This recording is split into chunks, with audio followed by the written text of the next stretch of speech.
When I was growing up, my dad said I was a donkey because I would just keep running into the wall rather than looking for a way around it. I work with entrepreneurs who are the clever types who are constantly looking and finding shortcuts and ways around things. But most entrepreneurs, there's an element of, hey, I'm willing to grind because it's not easy. It's actually more interesting.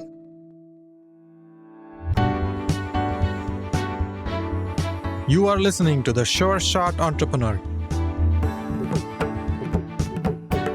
a podcast for founders with ambitious ideas. Venture capital investors and other early believers tell you relatable, insightful, and authentic stories to help you realize your vision. Welcome to The Sure Shot Entrepreneur. My guest today is Jonathan Heiliger. He's a general partner at Vertex Ventures, based out of Palo Alto. We're going to talk about his investments in startups, what he looks for in entrepreneurs, what excites him, and why does he say no sometimes. Jonathan, welcome to The Sure Shot Entrepreneur.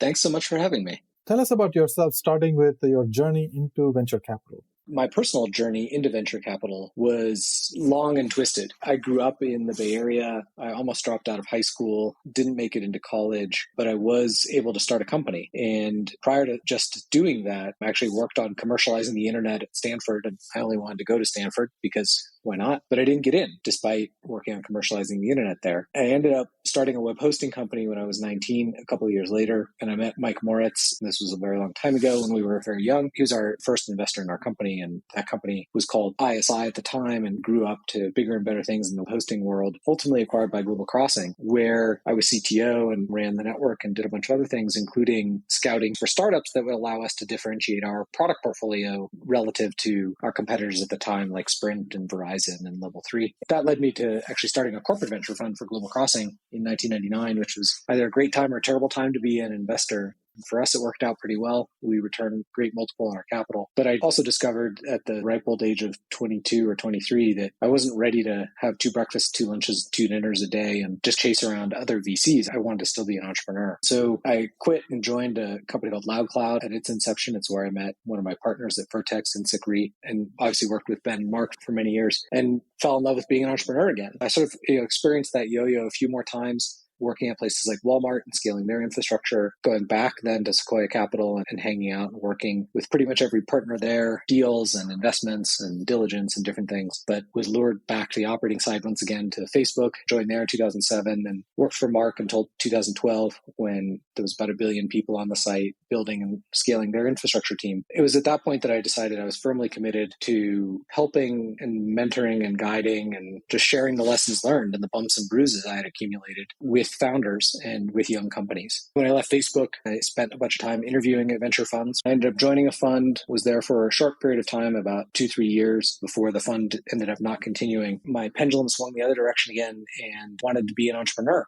And got together with Sikri, the co-founder of LoudCloud, which became Opsware. He and I decided that we wanted to work together and start a venture fund together. That's what led us to create Vertex in the US. Vertex is a network of funds. We share the brand Vertex and we share an anchor investor in Temasek. But all of the different vertices, we have cousins in Israel and China and South Asia, are run and managed separately. That's what we did 6 years ago now and have decided to be focused and concentrated investors, which unfortunately means we say no to a lot of things, because we want to do a few things and we want to be sort of meaningful and engaged advisors and helpers for those founders rather than making lots and lots of investments. That's not to say that one strategy is better than the other. It's just our particular strategy. At the end of the day, venture funds are comprised of people mostly making human decisions, not data-driven decisions, especially at the early stages of investing.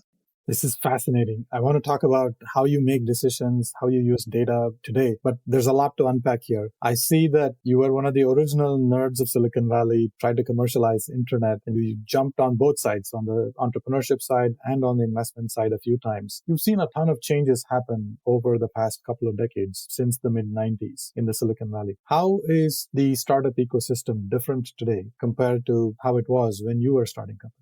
Oh, goodness. Wildly different, Gopi. Starting at high level, the earth is flat in startup land. Most founders and technologists, not all, and one thing we should talk about is people who've been inside of Silicon Valley institutions versus not been inside of Silicon Valley institutions. And I use the word Silicon Valley there to really represent tech institutions, regardless of where they are. But most founders tend to be one or two hops away from other technologists and people that want to brainstorm entrepreneurial ideas and take that kind of risk. And many decades ago, before I had as much gray hair as I have now, that wasn't the case. You would raise $5 or $10 million. That was your Series A, and you would immediately spend half of that budget on buying server hardware and infrastructure and data centers and all that type of thing. And as we all know, the cloud has forever changed that and turned that into cents and dollars to get up and going. Of course, it gets more expensive once you have millions of users, but at least to start things off, you don't need millions of dollars to build a website anymore. The other big change from a technical standpoint is that open source software has really blossomed. When we started Loud Cloud, open source was in its infancy. Linux was really the only sort of dominant and scale project, and it was competing against Sun Solaris and IBM's AIX operating system, but you couldn't build your entire application stack using open source at the time. Today you can, and you can either use it for free, you do all the work, or you can pay for it, as I said, sort of cents and dollars, either from cloud providers or from lots of other third-party infrastructure people. And the last piece is access to capital has got significantly greater. The number of dollars in private equity and venture capital has risen dramatically. And there's lots of good statistics there, from single-digit billions to hundreds of billions of dollars in the last 20 years. And I think there's good reason for it. It's that technology has been the single largest contributor to GDP growth in the US and possibly in the world over that same period of time. I do think that technology has delivered a lot of very positive returns, both financially and socially, on the world, and will continue to do so.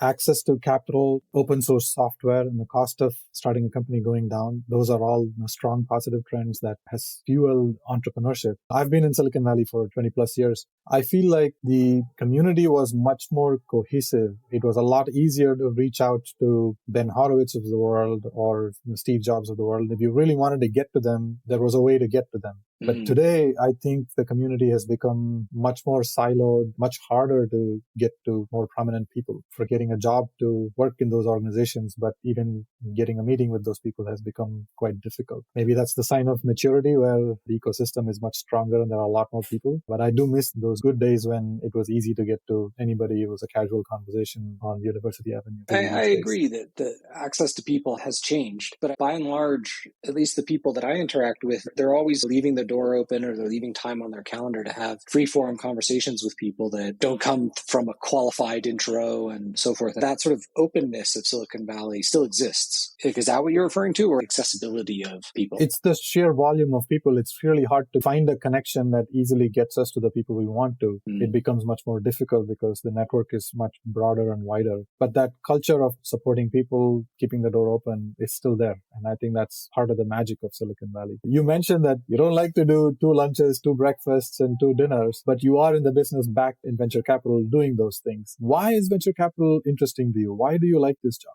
I'm sure there's a good multi-layer chocolate cake waiting for us at the answer to that question, Gopi. Let's devour. I have spent the last 2 weeks eating my way through stacks and stacks of pastries. It's top of mind for me. I do think that one of the great things about venture capital is it's a little bit like joining an early stage startup, but rather than doing it serially, you're doing several in parallel with some key differences. When I was an operator, I could join one company and work at one company at a time, but obviously had friends who asked for help or advice, or I asked them for their help and their advice. So I would reserve time for those conversations. Now, as a VC, I see my job and I see the role of great investing partners versus investing investors. That's one of the skills and traits that we bring to work with founders and entrepreneurs. Our job is to look out horizontally at all the things that are happening in the market and the landscape and bring back data and perspective to the founder or founders who's running her business and has to be focused on just running and scaling her business. To me, that's one of the funnest things. It means that you have to constantly be learning. It means that you get to help people and really help people think through meaningful problems about their business. Maybe there's a very limited set of people they can talk to about them, whether it's their spouse or their co-founder or something like that. But oftentimes there's really thorny human issues or strategic issues. And I spend a lot of my time as just that sounding board for the founder. And it's not about coming up with the right answer, but in turn asking different questions and then being able to connect that founder to other smarter, actually talented people, not VCs like me, in helping him or her resolve whatever the strategic questions are or product questions are that they're wrestling with. Yeah, there's the operator side of you that really wants to build things, and the desire for you to work on multiple projects is at the same time. You're marrying the two of those. This role as a VC allows you to work with some fabulous founders while you can build, and at the same time, you can support these founders create that vision. That's really the hope. And I've been doing this now since about 2013, which means I'm sort of in the awkward teenage phase of my career where we've made a handful of investments. The good news is the ones that don't work tend to show themselves earlier than the ones that work, because the ones that work keep working and keep growing. I look at my peers and our investors and have to report back to them, because ultimately we're accountable to the people who invest in our fund, the entrepreneurs who backed us, and other families and pensions and folks like that. We have our own set of reporting and accountability to do as well, and sort of leads back to the people we back and how we help them. Ultimately, the point I was going to make it a second ago, which was more about the projects that don't work. And just because they don't work doesn't mean that the founders weren't good people or they didn't give it all they could. It may have meant that they were in a bad market or that the market changed out from underneath them and collectively we all missed something and screwed something up. I still talk to those founders, and I guess maybe I'm more impressed that they still talk to me. I want to talk about founders, but I have one last question about your view on the technology trends. It made sense for founders to be in Silicon Valley in the 90s and early 2000s. This was the center of the universe for innovation. The technology revolution essentially started here. But is that still relevant now? Is Silicon Valley still the center of universe for technology innovation? Do entrepreneurs need to be here? What is your advice? I don't think that entrepreneurs need to be here. I don't think they need to be rooted in Silicon Valley. I do think they need to have a foot in Silicon Valley, depending on the sort of type of business they're in, for a couple of reasons. One, there remains incredible serendipity, whether you're on University Avenue or on South Park or Sand Hill Road at the Rosewood, in bumping into and meeting people who are potential recruits and employees, investors, partners, etc. That, I think, ecosystem just doesn't exist anywhere else in the world as richly as it does in Silicon Valley. For companies, for example, there's more SaaS businesses that I could count that don't need to necessarily have a presence or have the Silicon Valley DNA. More importantly, if you're starting a Netflix clone for Estonia, you probably don't need to be in Silicon Valley. You actually need to be in your local market and understand the constituency and the users in those local markets. Or if you're starting a ride-sharing company, again, you don't need Silicon Valley expertise or DNA or partnerships, at least not at day zero and day one. But where it does matter is if you're building B2B software, if you're building enterprise software, there are not just the deepest well of experienced people, I mean engineers and product thinkers and marketers, but also salespeople that are either based in Silicon Valley or whose calling card is Silicon Valley. They may be in Texas or Iowa or Colorado, because salespeople and go-to-market people tend to be based everywhere. But the leadership staff and stack tends to be based in Silicon Valley, just rooted in that network. Looking back at my own career and the different arcs that it has had, a lot of it was based in Silicon Valley. My first company was in Sunnyvale. We were predominantly based there and then opened presence in the East Coast. One of the most challenging things, it doesn't matter where you are or what business you're in, starting a company, is getting and keeping people on the same page. And some of the most prescient advice I got from Mike Moritz is there's no better way to get people to communicate than when you can get everyone in the same room. And when you have that shared context and shared neighborhood of kind of how to process and analyze problems. Other examples of that at LoudCloud and Offsware, as we were growing and building that company from 0 to 600 employees, we had pretty much everyone in Sunnyvale for quite a while, except for the sales team that was distributed. And that was the result of working with folks like Andy Ratcliffe and Bill Campbell, who were incredible company builders, but also just incredible humans. And realizing that as great as even this podcast is and being able to talk to you today and for people that are going to listen to it tomorrow and well into the future, it's not the same as sitting down and having a cup of coffee or whiskey and working out problems in real time with people. So the short answer is no, you don't have to be in Silicon Valley, but I do think that starting a company wherever it is, having people together as much as possible is the greatest accelerant to getting that company up and going. Yeah, I see your answer started with a no and then landed in a yes. I see why, because 30% of my portfolio, these startups are located in Silicon Valley. I expected way more. I expected 70 or 80% of these companies will be in Silicon Valley, and I would invest here locally. But great entrepreneurs exist anywhere. It's our job as investors to go find them and support them and give them the best space to build great businesses. If they can do it in their hometown, great. That's even better. But Yep. I still feel like Silicon Valley is the strongest glue. I hope there are other hubs that will grow, but if you got to pick one hub, it is Silicon Valley.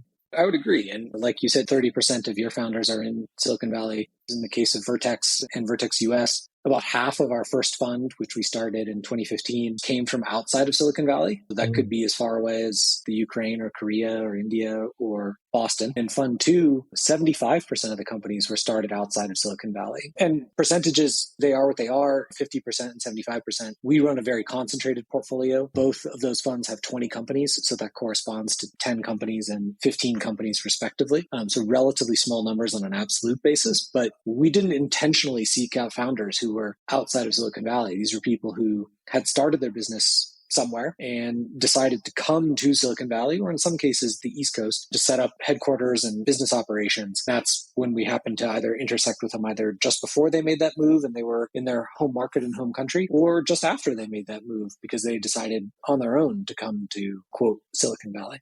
You mentioned a concentrated portfolio, and I want to now talk about startups. What does that mean? What does it mean for entrepreneurs when they work with a VC that has a concentrated portfolio? You could feel free to give examples of startups. Sure. What founders should expect when they work with investors and partners who run a concentrated portfolio is hopefully they get people who are accessible and partners who are accessible. We have lots of friends who are on 20, 25 boards. That's a lot of time spent in board meetings. Personally, I don't find board meetings super productive. I find the Sunday night text threads or Tuesday afternoon phone calls much more productive than the organized 2 or 3 hour sessions. And those sessions can extend to 4 hours as the company gets close to going public or goes public. I've been involved in a handful of those situations. But in terms of the engaged investor, founders and investors are getting into a relationship. It is a true partnership. It's a marriage. And it's one that is actually very difficult to break. I could divorce my wife faster than I could get off of boards and separate from companies. A lot of founders don't appreciate that when they're hiring an investor or selecting an investor, that it's a long-term relationship and it's one that is very difficult to separate. You're giving up stock and some amount of control in your company. Some founders are very savvy, probably most famously folks like Mark Zuckerberg at Facebook and Travis Kalanick at Uber retained control of their companies through thick and thin. But most founders don't have that luxury because they're not being pursued by as many investors, which is fundamentally the leverage determining factor there. In terms of working with Vertex, the reason we like to be focused and have our focused portfolio is, as I said, to be engaged, which means that the relationships that I have in enterprise buyers and people who will evaluate and purchase and ultimately help these businesses grow, I can't send them 100 things and expect them to look at all 100 and say, yeah, I'm interested in all of this. But when I send them 2 or 3 things, the feedback I get is, hey, Jonathan, this either isn't a fit right now and here's why, or it is, and we really appreciate you being a tastemaker for us. And so that taste-making ability with enterprise buyers is something that is very difficult to replicate and scale. We've seen other firms do this and make attempts at programs to run EBCs and all these things. And the feedback we've heard from founders is that it's great, almost content marketing and branding, but it actually has not been meaningful for them in terms of revenue generation, where things like targeted intros and knowing who the buyer is at the right point in time and why the product that the founder is building matches up with the problem the buyer has, that's really where there's value that gets created. So being able to do those types of things is something that I enjoy and something that we enjoy as a team and as a firm. And that's what's allowed us to be successful with a relatively small portfolio of companies and founders. You're very articulate in describing how you approach this journey with an entrepreneur at Vertex Ventures. These are long-term relationships. They always start with the first meeting where you're strangers. I really like venture capital for this reason. Very quickly, these relationships turn into a long-term relationship that lasts for a lifetime. But in that first meeting, what happens? What are you looking for when you meet an entrepreneur for the first time? What questions do you ask them? Great question. One of the things I really like about venture is that we do get to pick who we work with. That's not said arrogantly. That's meant in the sense of, I get to pick that you and I get to work together and we get to talk today. You get to interview me, and we're both opting into doing this. few things that we really look for in terms of founder archetypes. It starts with visionary builders, people who are doers, who have shown that they can iterate and execute their way into markets. Oftentimes, this is because they've experienced a problem firsthand and they got really frustrated that they experienced this problem and kept experiencing it. So they had to leave their job and start a company because they wanted to solve it. For example, that's what led us to start Perimeter X with Omri, Ido, and Ophir, which is a security company. It was the first investment when we started Vertex. Or when we met Edith and John, the founders of LaunchDarkly. LaunchDarkly is a feature management platform. It allows developers to ship code more confidently and faster. It was something that our infrastructure team at Facebook built to allow Facebook to scale more rapidly. So, I met Edith, met John, I'm like, know this problem well. I'll be honest, at first when I met them and talked to them, I wasn't sure that that was a real company. I thought that that was just like a side feature. By the way, I thought the same thing when I heard about Splunk for the first time. And well, geez, I was $20 billion wrong on that one. Thankfully, we were able to convince Edith and John to work with us at LaunchDarkly. We're proud investors there. We also like founders who are high integrity, who are super stubborn, and who enjoy going against the herd and actually think that that's fun. I think that being a founder takes tremendous grit and a willingness to challenge people who say you can't do something and it can't be done that way. When I met Mahmood, who's the founder of VGS, Very Good Security, that was exactly his mentality. We invested 5 or 6 years ago, and that's still his mentality today. He wants to not just solve a privacy problem and a data security problem with Very Good Security, but actually solve transaction and financial crime problems using security and privacy and tie those things together. The last two things that I think are tremendously important is that people have to be infectious. They have to be able to sell their stock, whether it's to an employee or to an investor. There's some nuances and differences there. But it also comes from people who are empathetic and can rally their troops and know that they're going to have to weather storms together with the people they hire, because not every company is up and to the right. In fact, yet to meet any company that has ever been up and to the right consistently. I've sort of seen this play out time and time again. Real world example there is I was partners with Rick Fulop at Northbridge a long time ago. He left the firm and started Desktop Metal, where we're investors, 3D metal printing company. Company went public last year via SPAC. And Rick is still positive and optimistic and is able to imbue that optimism in everyone in his company, and so that they don't lose faith and hope of their mission. The last thing is really just diversity and diverse abilities. It's great to have a team of people who all come out of one set of shared experiences, but that tends to mean that there's actually more blind spots in those teams than teams that have diverse backgrounds and diverse abilities, whether that's geographic diversity or company backgrounds or upbringing and education backgrounds. All of those things, I think, contribute to building a stronger, bigger, better vision for a company, rather than, hey, we're 4 people that have all worked together for 2 decades and we're just going to go and do this thing because we had this problem. I want to see that. That might be the kernel, but I want to then see how that kernel can develop and change and take new forms by adding thoughts and ideas from outside of that nucleus. You've clearly outlined the list of characteristics that you appreciate and you like to see in entrepreneurs. One specific thing that I'm really curious to understand a little more is you mentioned super stubborn. I understand founders need to be optimistic, but I'm curious to understand, why is that important for you and how stubborn can they be? Well, I'm a pretty stubborn person. So, I think I need to work with other stubborn people probably. When I was growing up, my dad said I was a donkey because I would just keep running into the wall rather than looking for a way around it. And I work with entrepreneurs who are the clever types, who are constantly sort of looking and finding shortcuts and ways around things. But most entrepreneurs, I think, there's an element of, hey, I'm willing to grind. Because it's not easy, it's actually more interesting. That's why I admire that trait and respect that trait a whole lot more than someone who's like, hey, I tried this thing and it worked and I captured lightning. And then that then gave them the confidence to try 2 more things and 2 more things. I'm not sure that person learns about the why as much as the person who's grinding away at whether it's solving a problem or hiring somebody or iterating on a sales contract, whatever the sort of challenge in front of them is. That's not to say that I want to work with people who are steadfast and don't take feedback and don't learn from their mistakes. That's not it at all. The whole point is that they're stubborn and they're curious and that they are learning as they're doing and iterating. Well, this is fascinating. You've given many specific examples of startups, founders, and how they exhibited certain characteristics. I see where the need for stubbornness comes from. It comes from the place of optimism. They definitely learn from feedback. That quality of relentless perseverance, That's what differentiates some of the most successful entrepreneurs compared to others. And that's, I think, what you're alluding to. This is very, very it's that interesting. relentless pursuit of perfection. I want to come back to your view on the market in general. A lot of things have changed in venture capital over the years. You've been an entrepreneur, you've been a technology executive, you commercialized the internet, you saw 1 billion people use Facebook as a platform, and you've been actively investing, serving on boards of companies. Through this experience, if you were to change one thing about the venture capital industry, what would you change to make it better? That's a good question. While I'm thinking about it, where would you start with that, Gopi? I have a lot of things. The topic that comes up most often in my conversations is diversity. I think the Michael Moritzes of the world were great in building the industry, but I think as the leaders of the industry, they have failed in building diversity into the ecosystem. And I would like to change that. It's not only because it's nice to do and we need to give opportunities to other people, but I think it makes business sense. We're ignoring a big chunk of opportunities where we can build profitable businesses, iconic companies for the long term that really has an impact on people's lives. And these can be extremely lucrative for an investment as well. We're not doing that because we're only looking at certain types of patterns that we are used to. We stay with those patterns. We can bring different kinds of entrepreneurs, different kinds of investors into the industry. I think we'll unleash much more potential with this technology revolution.